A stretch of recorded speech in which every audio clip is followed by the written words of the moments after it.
Amém, amados irmãos. Acompanhem comigo, por favor, 1 Coríntios, capítulo 10.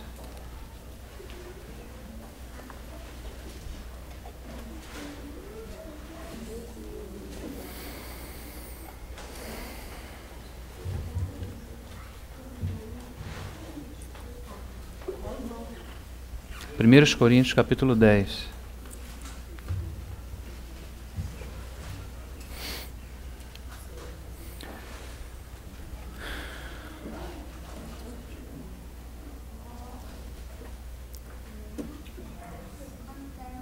Amém? Ora, irmãos, versículo 1. Ora, irmãos, não quero que ignoreis que nossos pais estiveram todos debaixo da nuvem e todos passaram pelo mar. E todos foram batizados em Moisés, na nuvem e no mar. E todos comeram de um mesmo manjar espiritual e beberam todos de uma mesma bebida espiritual, porque bebiam da pedra espiritual que os seguia, e a pedra era Cristo. Mas Deus não se agradou da maior parte deles, pelo que foram prostrados no deserto. E essas coisas foram-nos feitas em figura, para que não cobicemos as coisas más, como eles cobiçaram. Não vos façais, pois, idólatras, como alguns deles, conforme está escrito: o povo assentou-se a comer e a beber, e levantou-se para folgar. E não nos prostituamos, como alguns deles fizeram, e caíram num dia 3.000, 23.000. E não tentemos a Cristo, como alguns deles também tentaram, e pereceram pelas serpentes. Não murmureis, como também alguns deles murmuraram, e pereceram pelo destruidor. Ora, versículo 11, ora, tudo isso lhes sobreveio como figuras, e estão escritas para aviso nosso, para quem já são chegados os fins dos séculos. Vamos ler o versículo 11 novamente, irmãos. Ora, tudo isso lhes sobreveio como figuras, e estão escritas para aviso nosso, para quem já são chegados os fins dos séculos. Vamos orar mais uma vez? Te agradecemos, Senhor, a bondade do Senhor em nos reunir mais uma vez aqui essa noite. Continuamos a confessar que sem Ti nada podemos fazer. Dependemos ainda, Senhor, e graças por essa dependência, da ajuda do Teu Santo Espírito.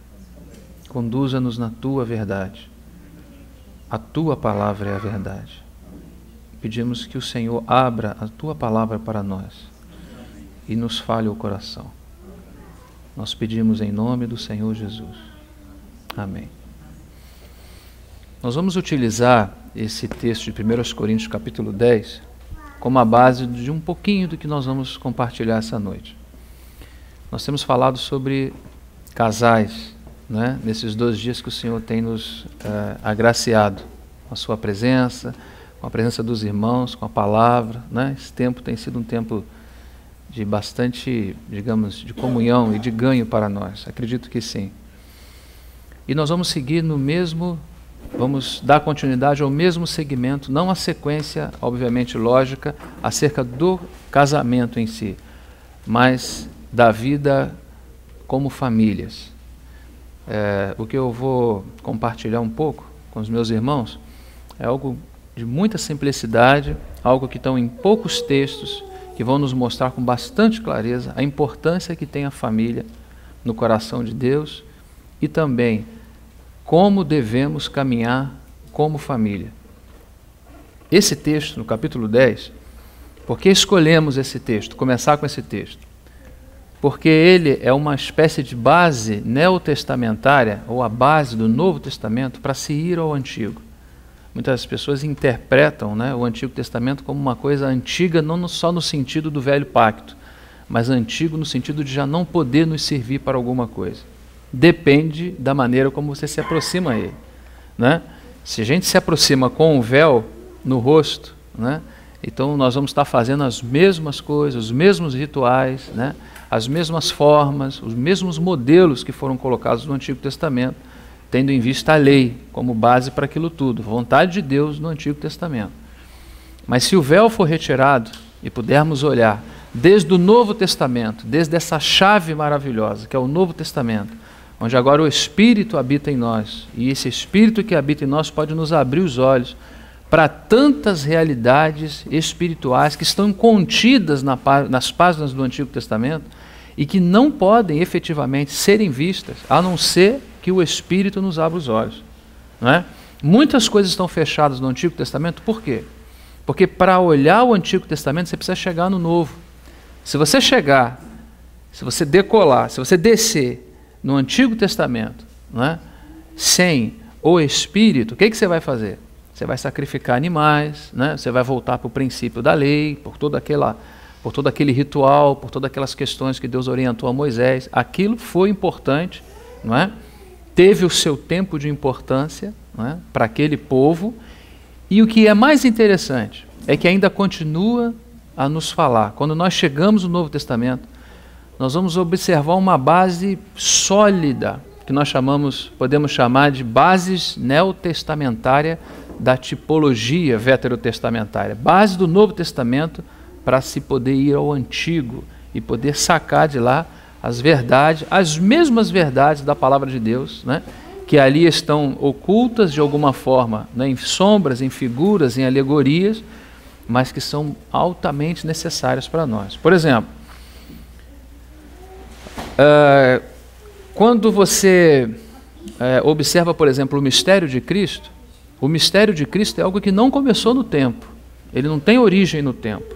O mistério de Cristo tem origem em Deus, e Deus está na eternidade, Deus não está limitado ao tempo.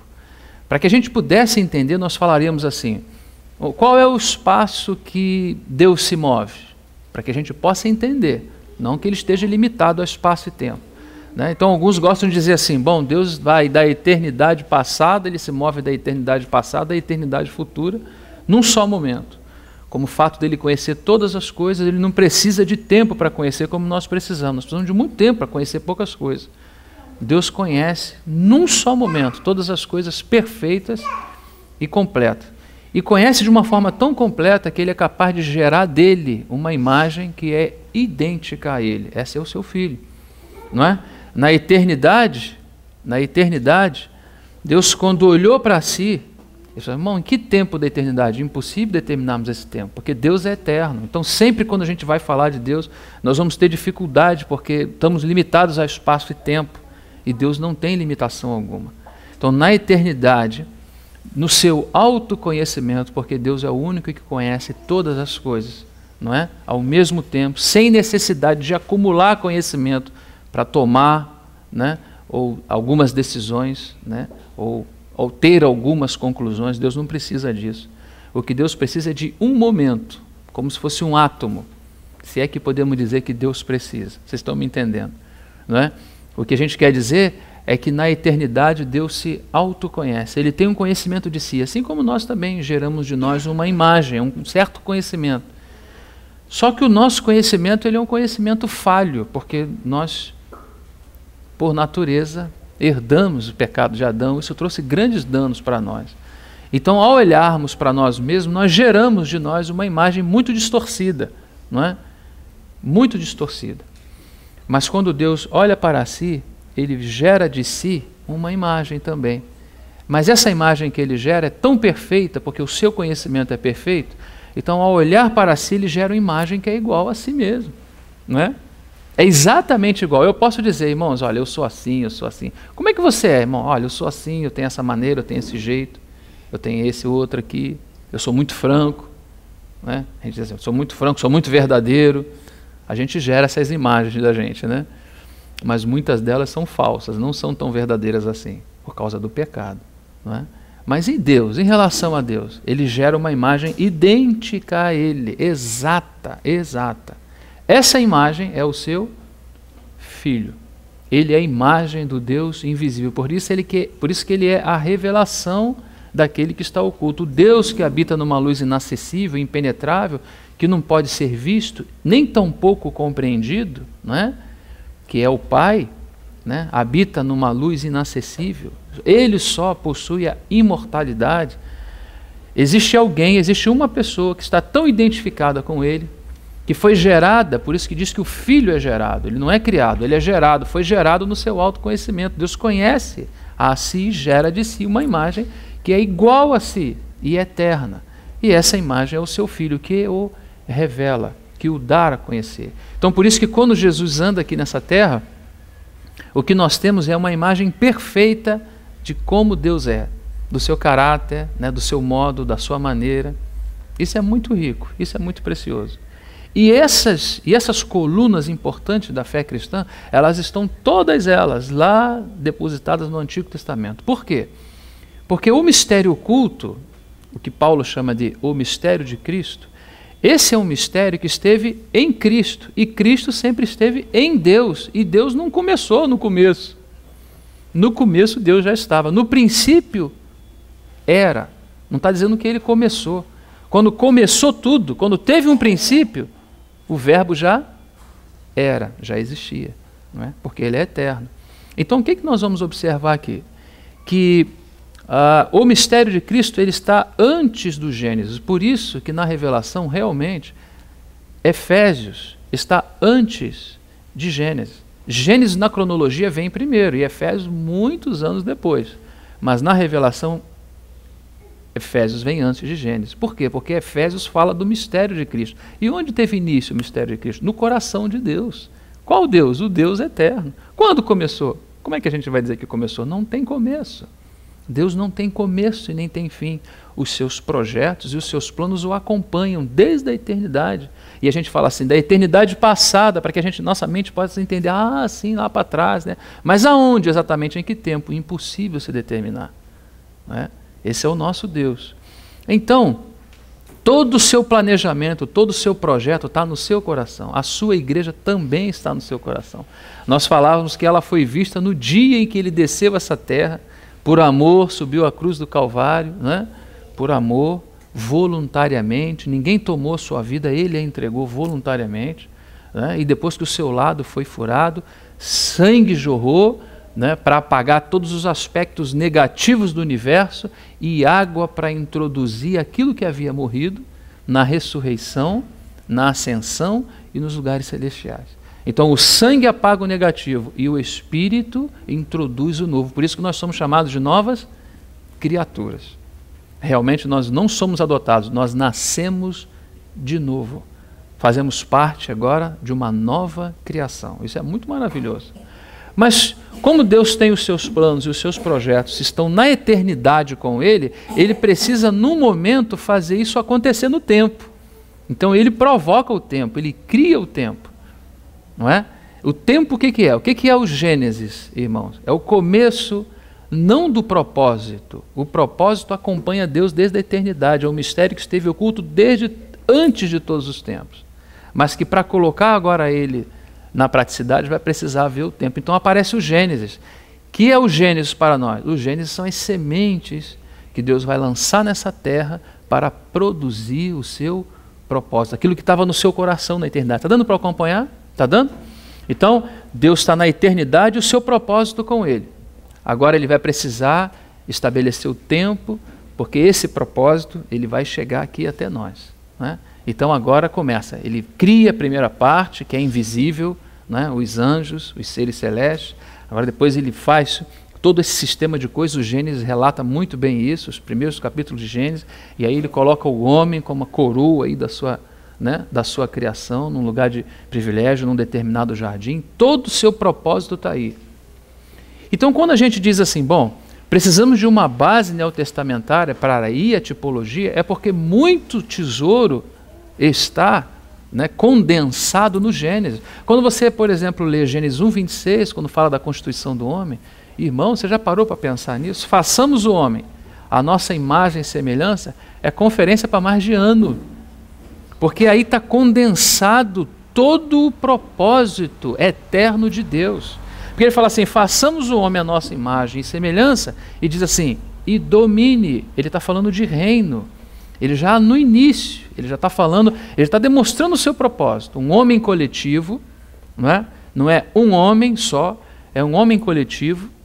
Nós vamos ver isso. Imediatamente nós podemos observar isso. Não é um homem, não é só Adão, façamos Adão, mas é o homem, façamos o homem, é o gênero humano. A ideia não é de vamos fazer um, se não der certo a gente pula para outro. Não é essa a ideia.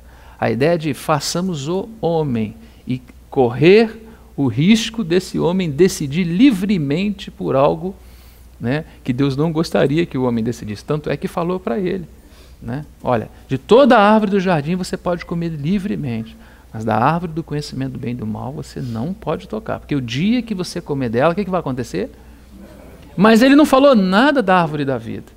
Não é? Ele coloca um homem livre no jardim, mas nós vemos que se é uma árvore que está no meio do jardim, é como se fosse uma coluna que tivesse aqui embaixo entre nós. Em qualquer lugar desse prédio que tivéssemos, nesse térreo, nessa parte térrea, nós veríamos essa parte de centralidade. Ele fala que o homem não deve tocar na árvore do conhecimento do bem e do mal, mas automaticamente fica claro entre linhas que ele queria que o homem livremente escolhesse comer e receber vida em forma de alimento, porque aquela árvore fala do Senhor Jesus, não é assim? E aquela árvore do conhecimento do bem e do mal é como se dissesse, eu vou querer viver a minha própria vida, vou tomar conta da minha própria existência, eu não quero esse tipo de encabeçamento da árvore da vida, né? E foi aquela escolha lamentável que o homem tomou. Então em pouquíssimos versículos você tem uma riqueza muito grande de detalhes, só que ali está condensado. Os mesmos judeus que se cobrem com kippá e com talit, também, para eles ainda está condensado. Porque para compreender o início, ou melhor dizendo, para compreendermos o fim ou o final, nós precisamos compreender o início. Porque o início, irmão, são as sementes. Preste bem atenção numa coisa. Você começa a ver crescer uma árvore. Eu não entendo nada de árvores, nada de planta. Se eu começar a ver crescer alguma coisa e você perguntar para mim o que é aquilo ali, eu não sei definir para você. Eu não sei definir. Se você me mostrar uma semente de abóbora, eu sei o que é. Eu sei o que vai dar no final se você jogar lá na terra. Não é? Mas se já estiver crescendo no processo, você não sabe o que é. Então, quando você vai ao Gênesis, você não vai ao início de tudo, mas você vai no lugar onde Deus lançou as sementes para que o seu propósito eterno, desde a eternidade, pudesse ter começo. Quando você vai passando todo o Antigo Testamento, você não tem muita clareza disso. Isso está ainda muito condensado.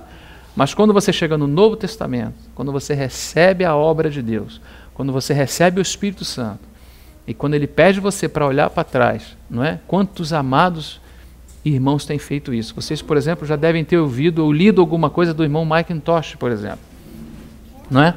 Acerca do Pentateuco, daqueles 5 primeiros livros da Bíblia.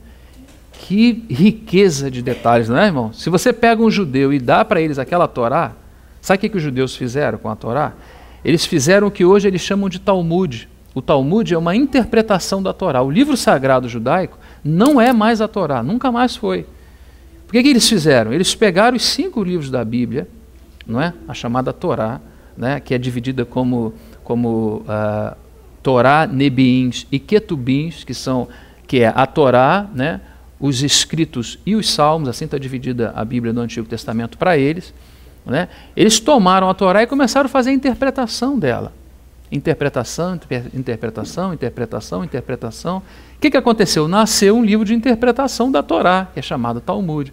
Depois fizeram também um apêndice chamado Tosefta, que é um apêndice da Torá, e acrescentaram umas coisas. Para encurtar a conversa, são 606 mandamentos nessa história. Tinha 10 que Deus deu e ninguém conseguiu cumprir, como é que vai cumprir 606? Então, a dificuldade de você chegar no Antigo Testamento é de chegar num lugar onde tudo está muito condensado e se entender muito pouco. A ajuda, a chave para se compreender o Antigo é o Espírito Santo. Então você vê irmãos, por exemplo, como Macintosh, falou como ninguém do cabeça. Tem outro irmão que entra lá e fala do corpo. Né? Tem outro que entra lá e fala do corpo com o cabeça. E assim vai, riquezas e riquezas de detalhes. São importantes para nós por quê? Porque fazem parte do nosso processo de edificação. A obra de Deus, irmãos, é uma obra em continuidade. Não tem nada na Bíblia para você dizer assim, irmão, isso aqui não serve mais. Isso aqui não serve. Não existe isso. Não existe isso. Né? Tudo na Bíblia tem o seu valor, senão o Senhor não deixava lá para nós. Tudo tem o seu valor. Pessoas perderam a própria vida por causa das Escrituras. O Espírito Santo sempre guardou. Agora nós estamos com modismo. Existe algo moderno aí que você, para aproximar a Escritura, agora você tem que ter cuidado, que você precisa separar a palha do trigo. Está se chegando a esses absurdos, que Jesus não é Deus, que Ele é apenas o Filho de Deus. Né? Porque se uma pessoa que fala isso parar um pouco para pensar, né? E se fosse abordado por alguém que tivesse um pouco mais de sensatez, ia perguntar, deixa eu te fazer uma pergunta. Você casou com a sua esposa, não casou? Casei com a minha esposa. Né? Nasceu o quê? Nasceu um coelho? Não. Não nasceu um coelho. Quem nasceu? Nasceu um ser humano. Pois é o mesmo princípio na relação de filiação. Não é? Se Jesus é o Filho de Deus, quem Ele é? Qual é a natureza que Ele tem? De que essência?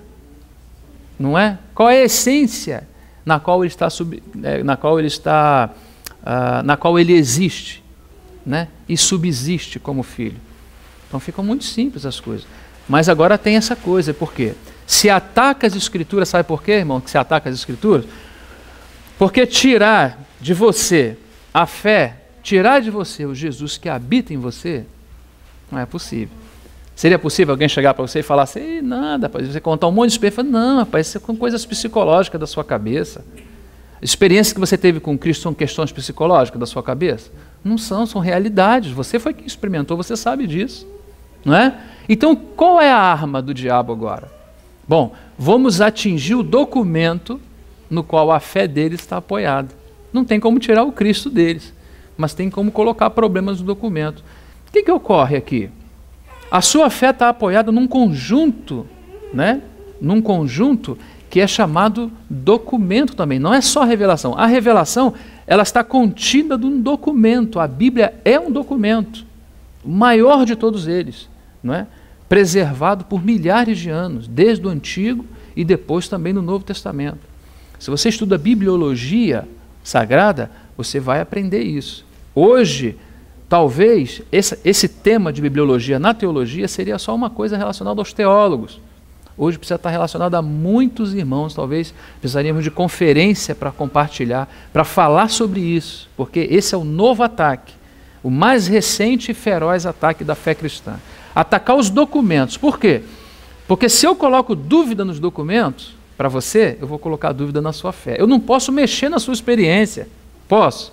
Não tem como. Mas eu posso fazer o seguinte, né? A sua experiência está baseada nas Escrituras. Se eu mostrar para você o que você sabe de bibliologia, não é um assunto, não é um tema que a igreja domina. Né? Alguns irmãos que estudam, poucos irmãos. Né? Então alguém chega para dizer, não, porque no período antigo isso foi modificado de tal e de tal forma, depois entrou Roma, porque os papas, não sei o que, uma conversa que você nunca ouviu. Mas qual é a finalidade disso? Qual é a finalidade? Jogar a luz na Escritura? Não. Treva. Não é? Atingir o documento para que a tua experiência seja não verdadeira. Né? Então, assim, atingir o Cristo que está em você, isso é impossível, e nem as suas experiências com o Cristo. Mas atingir as Escrituras, se você chegar a falar, irmão, realmente você tem razão. Então, para onde vai a sua fé? Se a sua fé é apoiada na revelação, que está apoiada nos Escritos Sagrados. Você está vendo? Esse é o novo ataque, essa é a nova moda. Cristãos, pessoas que se dizem cristãos, irmãos e irmãs, fazendo lamentavelmente, se são realmente cristãos, essa é uma questão com Deus, estão fazendo o trabalho do diabo, não é? Tentar destruir um documento que tem sido preservado pelo Espírito Santo durante todos os períodos e eras, né, que tiveram nessa terra. Então, irmãos, o Antigo Testamento, ele vai nos mostrar, falando dele e da importância dele para nós, por isso, dando essa volta, ele vai nos mostrar essa questão. Vamos passar de alguma forma objetiva, citei algumas coisas relacionadas a isso, agora vamos ver alguns textos que vão nos mostrar a importância ainda, já no Antigo Testamento, dessa questão do que é família para Deus e para a sua vontade. Deus cumpre propósito através de famílias. Não é? Agora, saindo um pouco dessa questão de marido e esposa, para essa questão mais completa de pai, né, de mãe, de esposa, marido, filhos, né? Deus realmente objetivou a família. A família não é algo que é fruto apenas do nosso relacionamento, não. Né? Família é algo que está num projeto que Deus tem no coração, a própria igreja, como é chamada de família, as famílias que compõem a igreja também tem o seu lugar nessa relação. Então vamos começar a ver, né, com essa base neotestamentária de que podemos ir de forma segura ao Antigo Testamento. Vamos começar a ver 3 tipos de chamados que aconteceram no Antigo Testamento. Um aconteceu que não foi bem um chamado, sim, de alguma forma foi. Adão, quando foi chamado, né, foi chamado de uma maneira coletiva. Essa é uma ideia de família, porque depois eles também teriam filhos, não é? Essa é a primeira ideia. Eles pecaram. No capítulo 3, no versículo 21 de Gênesis, você vai encontrar o seguinte, que eles foram cobertos, no plural. Isso demonstrando que Deus não só tinha visão de família, de preservação de família, de avançar com o seu propósito a nível de família, não é? Como também Deus tinha, assim que essa família errou, assim que eles pecaram, o Senhor também, de uma forma redentora, os buscou. Diz que os vestiu, capítulo 3, versículo 21, eles foram vestidos pelo Senhor. O Senhor não só introduziu Adão e Eva no jardim para começar o seu trabalho, quando eles erraram, o Senhor também os vestiu, ou seja, não só o chamamento tem esse nível de pluralidade, como também a redenção. Se houve algum tipo de erro, se houve algum tipo de pecado, como houve, o Senhor também vai redimir, não só um. O Senhor não vai redimir um em detrimento de outro. Não é? O Senhor fala, não, você foi quem pecou, Adão. Não, você, mulher, você que foi primeira. E você, não, ele vai, os dois. É um processo, né, de redenção que acontece no Antigo Testamento, quando o Senhor veste os dois de pele. Estavam de tanguinha lá, escondidos por causa do pecado, estavam envergonhados. O Senhor os chama e os veste de uma vestidura de pele, já falando do sacrifício do seu filho que viria depois. Depois nós mencionamos aqui também a questão de Gênesis capítulo 12, ainda um pouquinho no capítulo 11, quando acontece o primeiro chamamento. Obviamente que Abraão estava caminhando em nível de família com seu pai Tera, não é? Eles vinham caminhando, eles iam em direção ao capítulo 12. Quando seu pai Tera morreu, ele vinha como família até um determinado momento, né? Até um determinado momento. Mas a família que Deus busca não é apenas uma família natural, não é? Não é apenas crescer, reproduzir e morrer, né? Deus busca uma família e aí o Senhor revela no capítulo 12 a Abraão, né? E fala para ele que dele, de ti, quem lembra? De ti, o quê? Abençoarei as famílias da terra. Deus tinha em vista as famílias, você está vendo?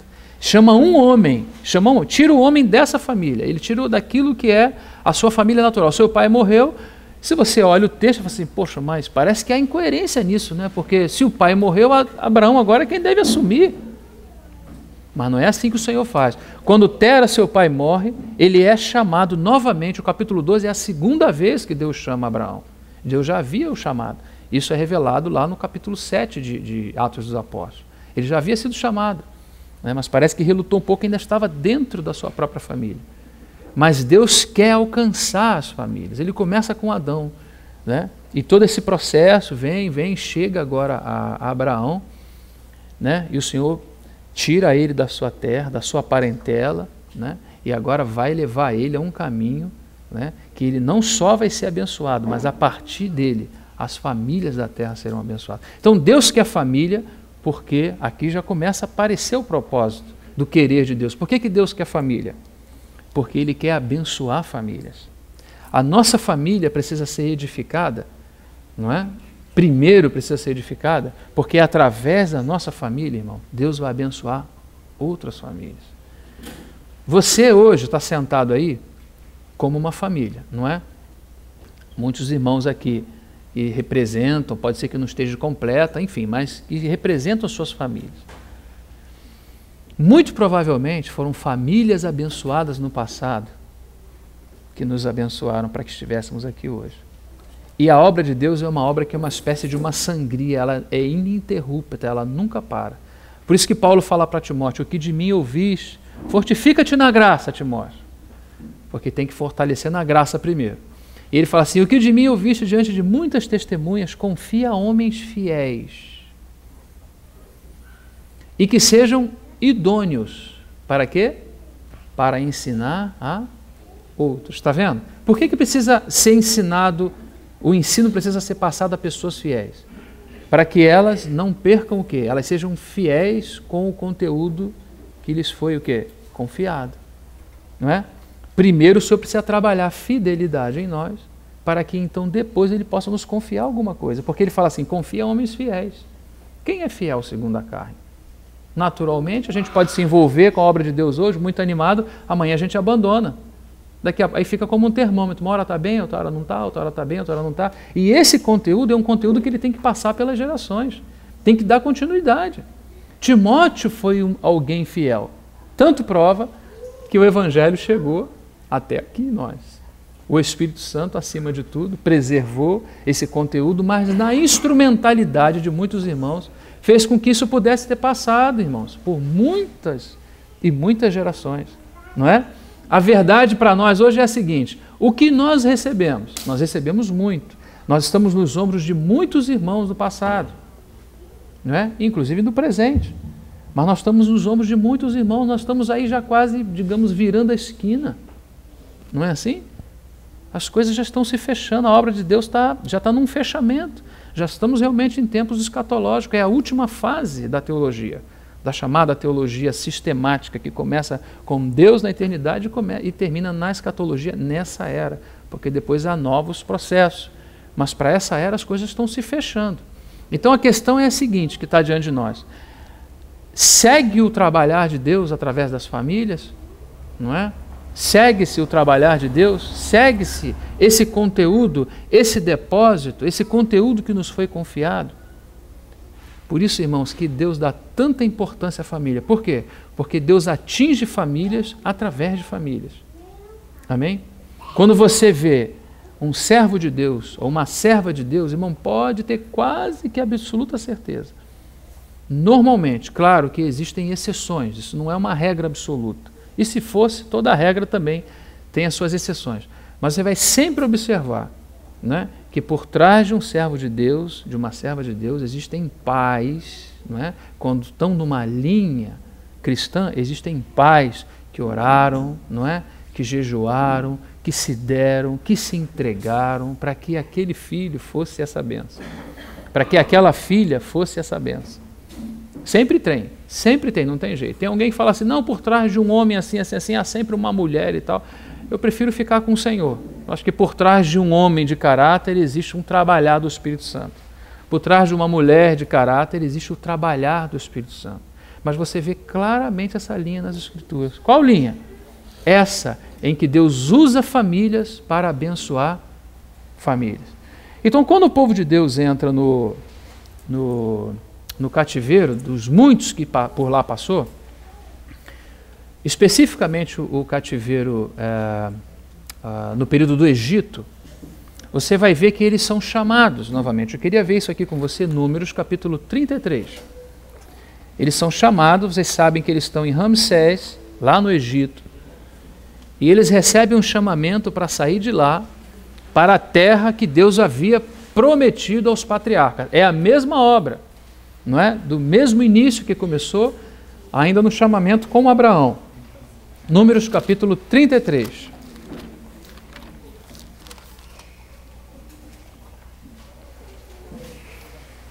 Chegamos aí, Números 33, versículo 1, diz assim: estas são as jornadas dos filhos de Israel que saíram da terra do Egito, segundo os seus exércitos, pela mão de Moisés e Arão. E escreveu Moisés as suas saídas, segundo as suas jornadas, conforme o mandado do Senhor. E essas são as suas jornadas segundo as suas saídas. Então ele agora vai dizer jornadas, você sabe bem. Esse povo ficou 40 anos peregrinando no deserto, não foi assim? E eles passaram por 42 jornadas, né? Eles saíam de uma estação, entravam em outra, saía daquela outra estação, entravam em outra. Vocês sabem que quando a nuvem durante o dia se movia, eles se moviam também, eles levantavam o acampamento e entravam na jornada para ir para a estação seguinte. Ora, eles tinham que voltar, e tudo isso tem base naquilo que nós acabamos de ler em 1 Coríntios. Tudo lhe sobreveio. Quando 1 Coríntios fizemos essa leitura, você vai observar que tudo que está acontecendo ali era o que havia acontecido exatamente aqui em Números 33, não é? Quando o povo peregrinou por 40 anos e por 42 jornadas e estações. O que está acontecendo em Corinto, Paulo escrevendo aos Coríntios no capítulo 10, o que nós lemos, ele está demonstrando as lições que esse povo teve em cada uma dessas jornadas e estações. Porque eles tinham lições, Deus estava trabalhando com eles. Olha aqui, irmãos, a figura da vida ascensional cristã. Onde começou a nossa história? Não foi lá no Egito? Não foi? Mas teve um Moisés que foi lá nos libertar, não foi? Quem foi esse Moisés? O nosso Senhor Jesus, não foi? Depois que nós saímos do Egito, lugar chamado Ramsés, depois que nós saímos daí, do Egito, o rumo, qual era o rumo? Canaã. Todos nós sabemos que era Canaã. Canaã é uma figura de Cristo. E a plenitude dessa terra é a figura da plenitude de Cristo. Então, quando você sai do Egito, o que está acontecendo? Está saindo do mundo, está saindo debaixo do governo de Faraó, não é? De todas essas questões. Mas ao sair do Egito, você não é introduzido imediatamente em Canaã. O que me chama a atenção é o seguinte: quando você sai de Ramsés, você passa pela nuvem, pelo mar, são as águas do batismo, não é? O que isso está dizendo? Que eu já recebia Cristo. Essa é a realidade do Novo Testamento. Eu já recebia Cristo, já passei pelas águas do batismo. Então agora eu entro aonde? Em Canaã. Canaã não figura Cristo? Mas o que está acontecendo aqui? Se eu já saí do Egito, ou seja, se eu já sou um cristão, se eu já sou um filho de Deus, por que eu preciso ir para uma terra que tem figura de Cristo? Porque está falando do processo salvífico nas suas 3 partes. A salvação é muito mais ampla do que vida eterna. Ou seja, sair do Egito, ser livre do governo de Faraó, foi ter recebido vida eterna. Agora eu vou percorrer um longo deserto, passando por 42 jornadas, tipologicamente falando, passando por muitos ensinamentos, porque à medida que eu vou aprendendo esses ensinamentos, algo mais de Cristo vai sendo formado em mim. Algo mais de Cristo vai sendo formado em nós. Só que não está sendo formado em uma pessoa. Está sendo formado nas famílias que estão peregrinando por esse longo deserto. Observe que você passa pela nuvem, pelo mar, depois de Ramsés, e você não entra imediatamente em Canaã. Nem tampouco na teologia da prosperidade. Nós entramos num processo de cruz, porque é isso que o deserto fala para nós. É esse o lugar árido, difícil, complicado de se caminhar, não é? Por isso que a nossa caminhada, irmão, tudo isso reflete a nossa própria caminhada. Se a gente não compreende essas coisas, a gente vai começar a ter problemas até com Deus, não é? A gente fica sem entender por que às vezes é frio, por que às vezes é morno, não é? Por que às vezes está tão frio? Porque o deserto, durante a noite, ele vai abaixo de 0. Por que às vezes é tão quente? Não é? Porque o deserto também ele chega a 60 graus Celsius, pode chegar durante o dia. Um lugar árido que não tem vida. E o Senhor ainda fala para Moisés: Moisés, você vai dizer assim para Faraó: deixa meu povo ir para que me celebre uma festa no deserto. Você já imaginou isso? Isso é lugar de celebrar festa? Você imaginou um deserto, você botasse língua de sogra, bola, balão, bolo e fazer uma festa lá? Olha o lugar onde o Senhor deseja que façamos a Ele festa. No deserto, não é? Porque, claro, irmão, se tudo está muito bem, tudo está muito jóia, vamos fazer um bolo para comemorar, está todo mundo com alto astral. Depois, quando a autoestima baixa, aí como faz? Então o Senhor, irmão, independente se você está num palacete ou se você mora num barraco de madeira, essas coisas não têm diferença para você, porque você está em Cristo. Amém? O deserto já não faz mais diferença para você, à medida que você vai vivendo e ascensionando nessas muitas jornadas nas quais você vai passando. São jornadas maravilhosas. Os irmãos em Búzios estão estudando cada uma dessas jornadas. É algo muito precioso. Então, irmãos, quando acontece esse chamamento aqui, essa é a primeira coisa que eu queria mostrar para vocês. Olha aqui no versículo 3. Por favor, vamos continuar a leitura aqui. E partiram, pois, de Ramsés no primeiro dia do mês. No primeiro mês, no dia 15 do primeiro mês. Amém? Partiram, pois, de Ramsés no primeiro mês, no dia 15 do primeiro mês. Ou seja, foi bem no início. Bem no início. E esse primeiro mês aqui não é dezembro, é Abib, né? Ou Abib ou Nissan, ou Abib Nissan, que é o mês, né, que tem ligação com a ordem também que Deus colocou no cosmos, né? Não tem nada a ver com janeiro. Janeiro é o Deus Januário e fevereiro é outro Deus e vai por aí fora, né? Aí depois julho é por causa de Júlio César e agosto é por causa de Augusto e vai por aí fora, né? Mas tem um mês que o Senhor falou assim, vai começar tudo nesse mês. E sabe que mês é esse? E sabe que dia é esse? Aquele que nós acabamos de celebrar aqui, dos judeus, a Páscoa. Né? Agora nós partimos o pão, mas para eles lá era a Páscoa, exatamente nesse período. Porque eles vão sair da escravidão e só existe uma forma de sair da escravidão. Não é? Sangue nas vergas da porta e alimentar do cordeiro. O sangue, não é? O sangue que trata a questão judicial de pendência entre nós e o Senhor, né? É uma questão judicial que precisa ser tratada, precisa ser aceita. Se o Senhor não aceitar o sacrifício de Jesus, não vai adiantar nada a gente querer chegar próximo do Senhor porque Ele não aceitou, mas graças a Deus que Ele aceitou. E quando Ele aceitou o sacrifício do Seu Filho, Ele nos aceitou com Ele, não é? Graças a Deus, por Jesus Cristo. Então esse aspecto do sangue que vai tratar o aspecto judicial do problema que está instalado de inimizade entre Deus e o homem. Mas alimentar do cordeiro está relacionado a quê? Está relacionado a esse viver diário na presença dEle, se alimentando dEle, por quê? Porque pela vida dEle é que nós vivemos. Então isso está tipificado no cordeiro de forma muito clara, né? Nesse texto. E aqui ele segue dizendo, no versículo 5, diz assim, olha, partidos, pois, os filhos de Israel de Ramsés, acamparam-se em Sucote. E partiram de Sucote e acamparam-se em Etã, que está no fim do deserto.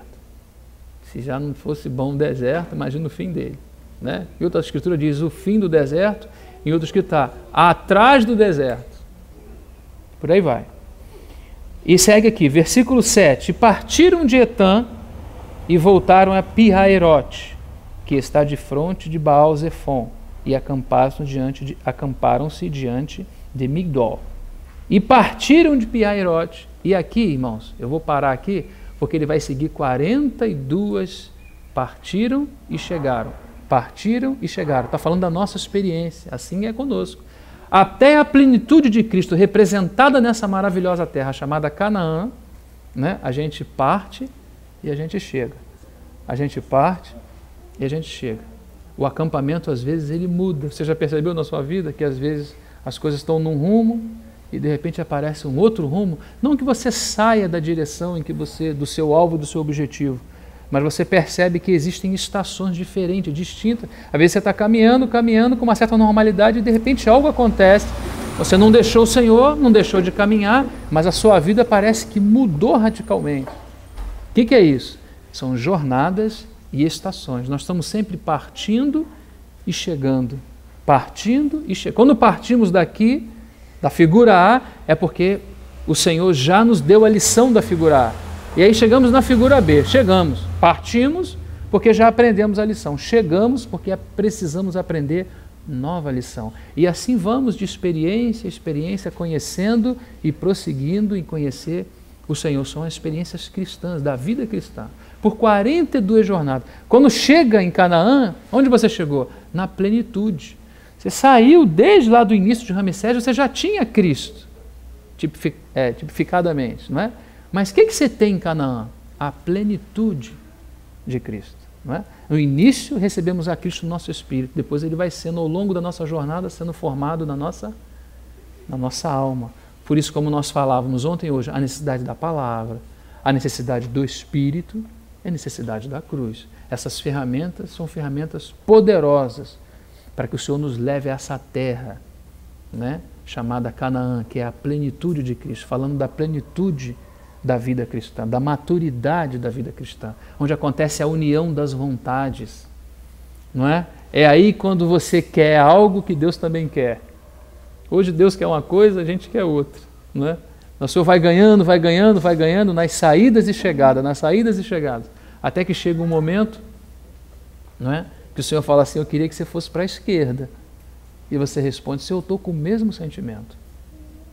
Não há mais controvérsia entre você e Deus, está vendo? Vamos sendo absorvidos dessa forma, que agora vamos em harmonia com o nosso Deus. Isso é muito maravilhoso. E o que eu queria chamar a atenção dos textos que nós lemos? Partiram. Está escrito partiu? Não. Poderia ser partiram os cabeças. Está escrito assim? Também não. O que é partiram para nós nesse contexto? Todas as famílias de Israel. Você vê? Ele podia dizer, bom, vamos continuar, porque houve depois problema com os amalequitas, aqueles que ficavam mais cansados, ficavam para trás, eles passavam a espada. Então o que o Senhor poderia fazer? Pensando a gente, não é? E os pensamentos são muito diferentes. O que o Senhor poderia fazer? Deixa as mulheres e crianças aí, deixa os homens irem. Quem sabe os homens podem encontrar um lugar e depois vier. Voltar para buscar o resto do povo. Não. O Senhor quer que todos partam juntos. O que isso nos fala, irmãos, acerca de família? Que o nosso chamamento seja no início da obra de Deus, tipificada no Gênesis, não é? Seja depois de uma queda ou de uma experiência amarga, tipificada na queda de Adão e Eva. No Gênesis, Deus chama Adão e Eva, no início. Depois eles caem por causa do pecado. O Senhor os abandona de maneira nenhuma. Os chama novamente com um propósito ou com um processo de redenção. Os chama novamente. Depois chama Abraão. E qual a intenção de Deus chamar Abraão? Deus quer abençoar as famílias da terra. Continua a obra com Abraão, agora você chega em Êxodo e esse povo está cativo, porque algumas coisas aconteceram, não temos como entrar em tanto tempo aqui, por causa do nosso tempo. Mas o que acontece exatamente quando o Senhor vai tirar esse povo daí? O Senhor não quer que ninguém fique para trás. Isso pode falar alguma coisa para nós, irmãos? O que vocês pensam? Nada fica para trás, inclusive até os bens que eles tinham. Tudo precisa seguir com eles. Você acha que isso pode nos falar alguma coisa? O que você pensa? A nossa maneira de avançar, nós devemos avançar em bloco? Devemos avançar como família? Ou avança um, o outro fica para trás? Será que nós, principalmente como chefes, como os cabeças de família, né? Seja qual for a dificuldade ou qual for a virtude, não sei qual é a sua história, irmão. Entende? A sua particularidade ou a sua família. O que eu sei é o seguinte, o Senhor tem um chamamento coletivo para as famílias. O Senhor chama-nos coletivamente. Muito provavelmente, ao chegarmos diante do Senhor, não é? Na sua segunda vinda, quando Ele estabelece aquele tribunal de amor, aquele tribunal Bena, né? Que é a sua família reunida para alguns acertos, muito provavelmente, não sou dogmático porque não tenho texto que possa sustentar essas ideias, mas muito provavelmente, eu como Rogério não posso chegar ali sozinho. Posso chegar ali sozinho? Será se posso? Não é? Claro que aquilo que o Senhor confiou a mim, isso é pedido a mim. O que confiou a minha esposa, é pedido a minha esposa. Mas e como família? Se é um tribunal onde está estabelecido o princípio familiar, não é? Será se, muito provavelmente, o Senhor não nos quer ver ali como família? Não nos quer ver ali numa forma representativa? Porque se Ele nos tira de Ramsés para introduzir na plenitude de Cristo como família, o que essa figura está representada para nós? Que desde o início em que nascemos de novo, até o final da nossa caminhada, irmão, nós temos que caminhar como família. Amém? E aí, isso vai trazer um significado importante para nós, né, no nosso coração. Por quê? Porque realmente, irmão, nós vamos cometer uma redundância aqui daquilo que já falamos. Não podemos avançar os homens sem as mulheres. Não pode avançar os homens e as mulheres sem os filhos. Não pode avançar os filhos e os pais ficarem. Temos que avançar como um bloco, como uma família. Amém? Amém? Estamos entendendo isso, irmão? Está claro para nós? Temos que avançar como família. Vamos então a Êxodo, capítulo 12. Êxodo, capítulo 12.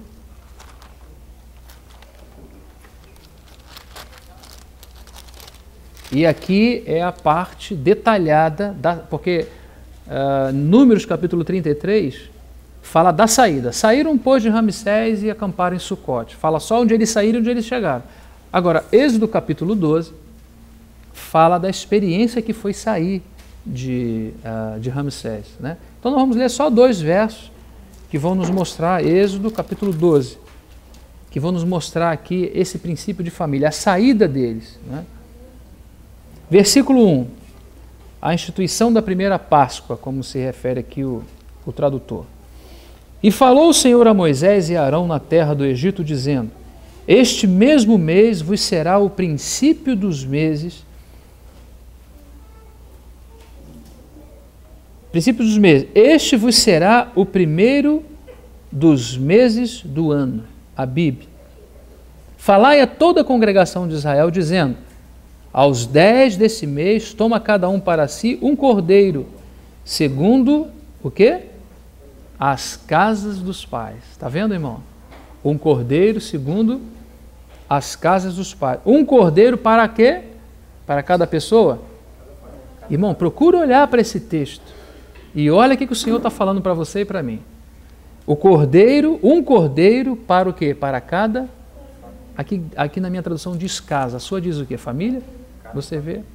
Um cordeiro para cada família. O Senhor não está tratando a nível individual. Um cordeiro para cada cabeça de lar.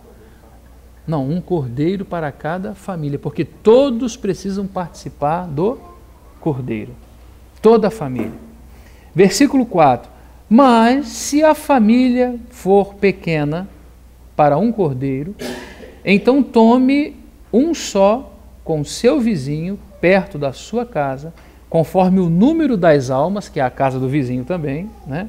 Conforme o comer de cada um, né? Fareis a conta para o cordeiro. Então aqui não vamos seguir o restante, estamos apenas focando esse importante aspecto. Você vê que o cordeiro, eles vão sair de Ramsés, eles vão entrar no deserto, então vai ter que acontecer isso aqui. Um cordeiro para cada família. Tem o aspecto do sangue, vocês sabem bem, né? Aquela questão dos primogênitos, mas eles vão sair. E quando eles saírem, eles precisam sair como família. O sangue é para a família. O que mais que é para a família? O cordeiro é para a família. E o deserto? É para a família. E Canaã? É para a família. Você quer ver como Canaã é para a família? Eles peregrinaram 42 jornadas, 40 anos. Agora nós vamos chegar a Deuteronômio capítulo 6. Deuteronômio vai nos mostrar que antes deles entrarem na terra, você sabe que essa primeira geração não entrou, né, com exceção de Josué e Caleb, mas antes deles entrarem na terra, o Senhor vai repetir a lei para eles. É o Deutero, né, como chamar? Deuteronômio. Né, vai repetir as leis, as normas, para que eles possam possuir a terra. Então vamos lá, Deuteronômio capítulo 6.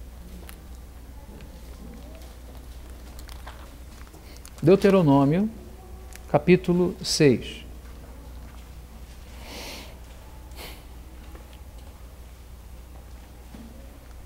Eles já estão chegando, né? Já passaram, pulamos todas as jornadas que esse povo passou, a primeira geração ficou prostrada, teve reprovação, tiveram muitas e muitas experiências.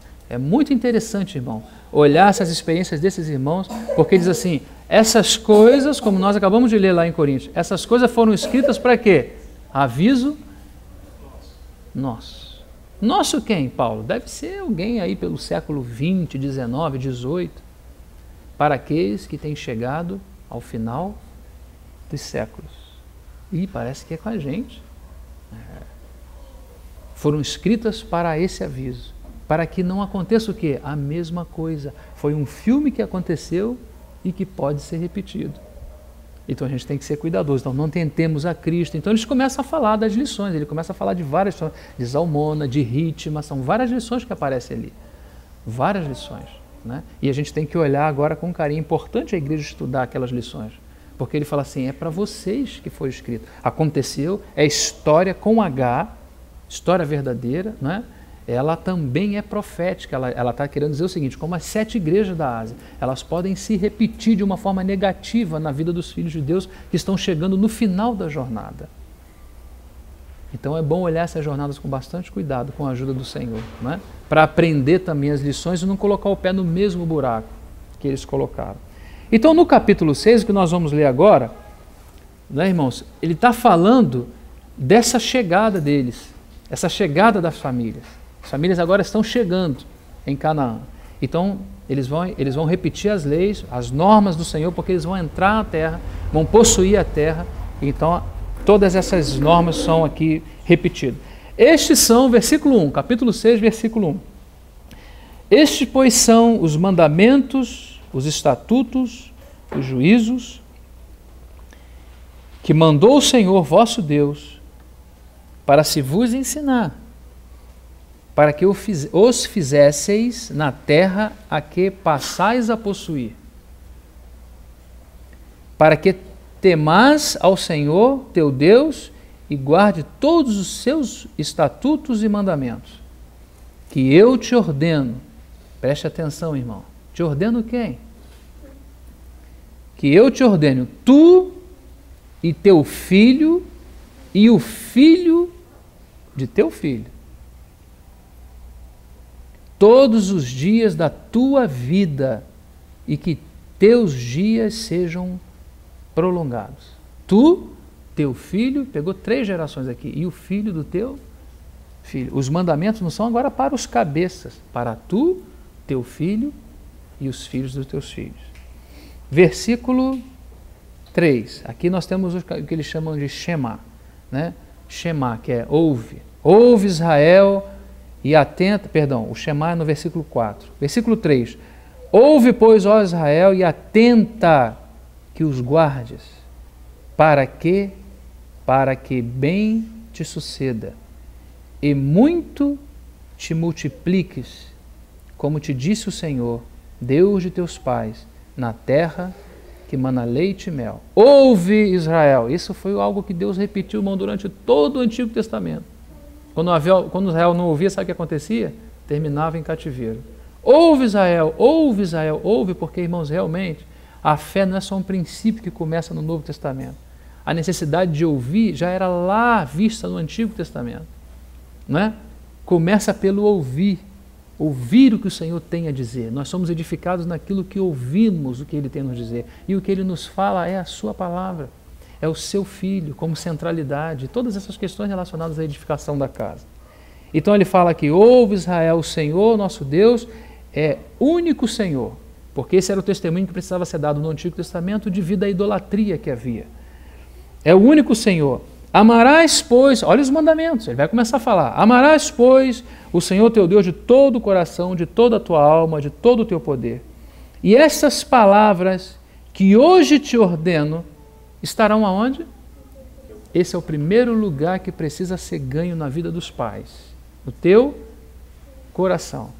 O ouvido, ela passa pelo ouvido, olha o processo, ela passa pelo ouvido e é depositada no coração, que não é somente sede de sentimentos, é o centro, digamos, do ser, é o que representa o ser, não é? Então quando você põe, onde tiver o vosso tesouro, aí estará o vosso, ou seja, você está onde está o coração, essa é a ideia.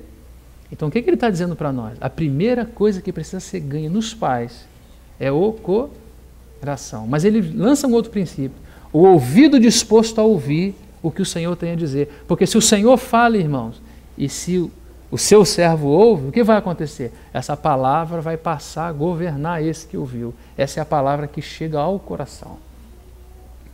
E ele segue dizendo, 7, chegou o coração dos pais, não temos muito tempo para isso aqui, mas é importante esse assunto aqui. Não é? Se não ganhar o nosso coração, irmão, nós não vamos ter essa habilidade, nem esse desejo de querer transmitir para os demais, nos quais nós somos responsáveis. A família é a responsabilidade dos varões, dos casados, não tem a menor dúvida, junto com as esposas, também agora pelos filhos, não tem a menor dúvida disso. Mas se a palavra não ganha o coração, a gente vai vivendo, vamos viver, está todo mundo vivendo, o que a gente não pode viver? Mas a igreja vive com propósito. E o propósito das famílias é abençoar outras famílias. Se a gente vive apenas como família de Deus, nas nossas reuniões, fazendo sempre as mesmas coisas, como se tudo fosse comum e corrente, se não há nenhuma transformação de coração, entende, irmãos? Então o que vai acontecer? O propósito de Deus fica interrompido, porque ele só tem uma família. Mas ele não quer uma família, ele quer as famílias. Então ele faz um trabalho numa família, e depois dessa família ele trabalha em outras famílias, e assim vai. Então se ele trabalhar em você e em mim, ele tem a oportunidade de nos usar na instrumentalidade para que ele possa abençoar outras. Amém? Outras famílias. O processo aqui é de família. E as intimarás, preste atenção, irmãos, vamos terminando. E as intimarás a teus filhos. Veja que é uma intimação, ele utiliza, a palavra intimar. Você já recebeu um convite de um delegado de polícia? Já recebeu? Não levanta a mão não, por favor. Se você recebeu um convite de um delegado de polícia, é apenas um convite, você pode não ir, é um convite. Uma intimação é diferente. Uma intimação você precisa chegar lá. Se não chegar, eles vão chegar a você. Não é assim? Então, intimar aos filhos é uma palavra muito pesada. Ele não está falando, pondera aí, irmão, vê se é bom para você, se é bom deixar de lado. Ele não está falando isso. Se você tiver um tempinho, fala a palavra para ele. Não. Ele está falando, precisa intimar. Irmão, são coisas que precisam estar no nosso coração. Deixa eu te mostrar aqui o texto que ele vai falar de filactério, que aparece lá no Novo Testamento e que às vezes a gente não sabe o que é. E eles tinham tanto zelo por isso, os judeus, que eles colocavam isso na testa, eles amarravam essa caixa na testa.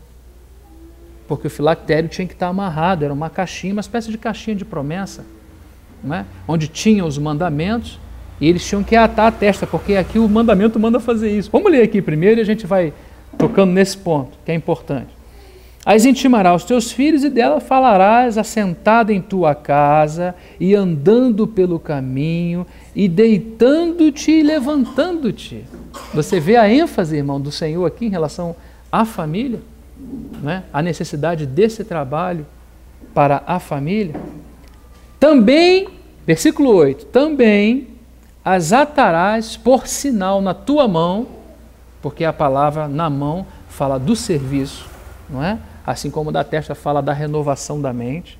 Ele diz, também as atarás por sinal na tua mão e te serão por testeiras entre os olhos. Por isso que os judeus faziam os chamados filactérios, longos filactérios, que Jesus depois fala dessa questão. Eles colocavam aquilo na cabeça, aquela caixinha, cheio de mandamentos, desses mandamentos, colocavam e amarravam aquilo na testa, né?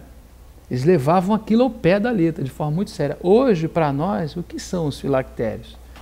Melhor dizendo, o que é colocar essas palavras na testa? É a renovação da mente, é a palavra que precisa renovar a nossa mente, não resta dúvida. Também é a palavra que também nos conduz ao serviço, é a que está na nossa mão. Então vai fechando aqui. E as escreverás nos umbrais de tua casa e nas tuas portas. Então o que nós vimos aqui, irmãos, de maneira muito rápida e objetiva? Nós vimos que Deus tem um chamamento para a família que é para abençoar famílias. E se essa família teve algum tipo de problema no início, Deus também, num chamamento coletivo, não é? Numa redenção coletiva, ele chama a família. Depois ele escolhe um homem, Abraão. Ele tira Abraão de dentro de uma família natural, porque a bênção para a família da terra chama-se Cristo Jesus.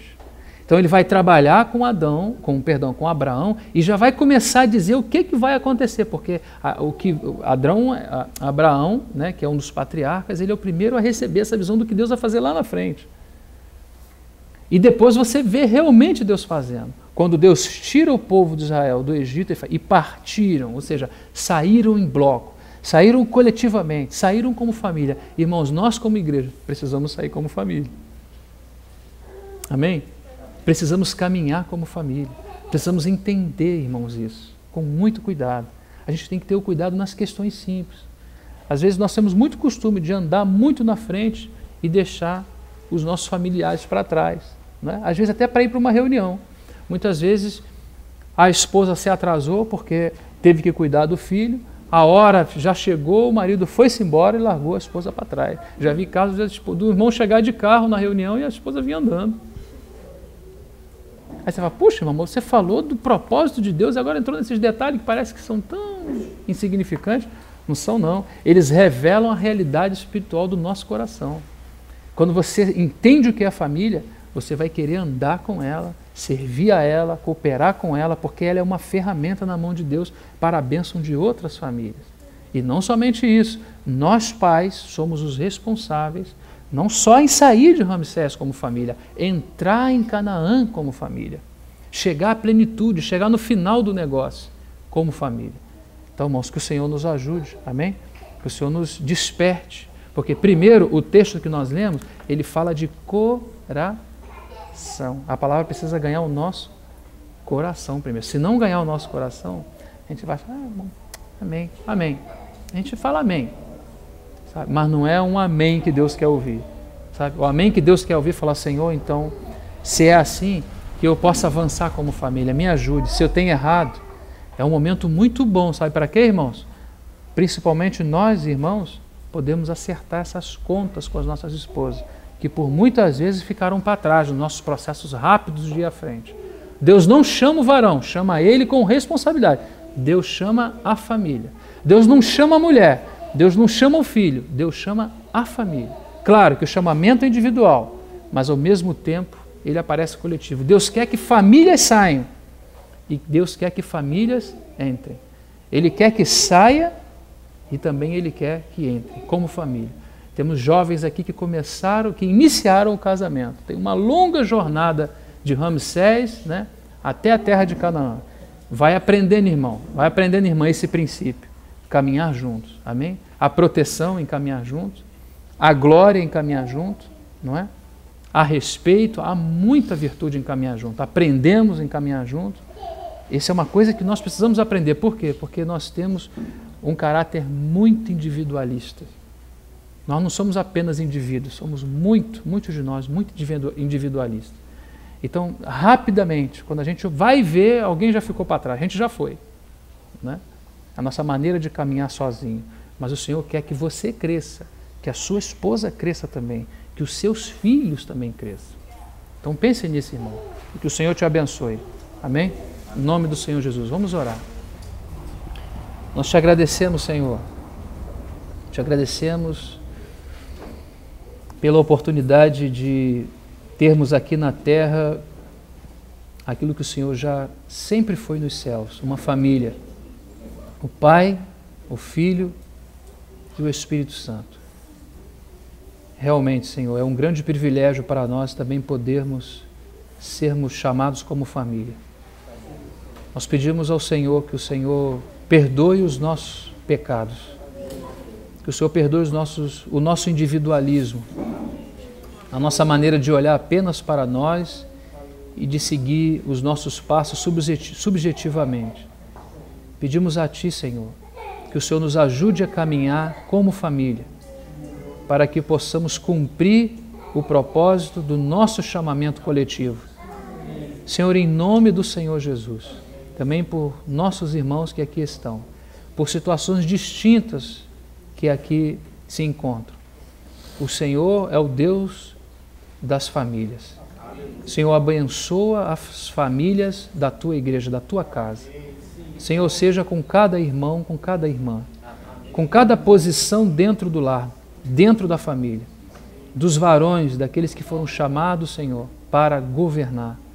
Senhor, das esposas, daquelas que foram chamadas para estar ao lado dos seus esposos, para cooperar, para ajudar, para servi-lo. Senhor, dos filhos, Senhor, em nome de Jesus, Pai, pedimos a Ti a salvação da nossa família. Senhor, se há alguém ainda na nossa família, seja filho, seja esposa, qualquer que seja a situação, Senhor, Tu és a fonte, Tu és a fonte e a Ti é quem nós recorremos. Em nome do Senhor Jesus, salva a nossa família, salva a nossa maneira de ver família, salva a nossa maneira de ver família, para que possamos caminhar juntos e juntos na Tua presença, frutificando, andando, frutificando em toda boa obra. Que que o Senhor possa usar as nossas famílias poderosamente para a expansão, para a propagação do Seu Evangelho, para que outras famílias também sejam abençoadas. Senhor, em nome de Jesus, Pai, o Senhor que conhece todos os detalhes e todos os contextos nossos, nós pedimos a Ti, Senhor, em nome de Jesus, fortaleça-nos como família, para que também a Sua igreja, que é formada por essas famílias, também seja fortalecida. Senhor, oramos agradecido por esse tempo, confiamos tudo a Ti e a palavra da Tua graça. Nos encomendamos ao Senhor, em espírito, alma e corpo. Tudo nos encomendamos a Ele a glória, em nome do Senhor Jesus. Amém. Obrigado, irmãos. Senhor abençoe os irmãos.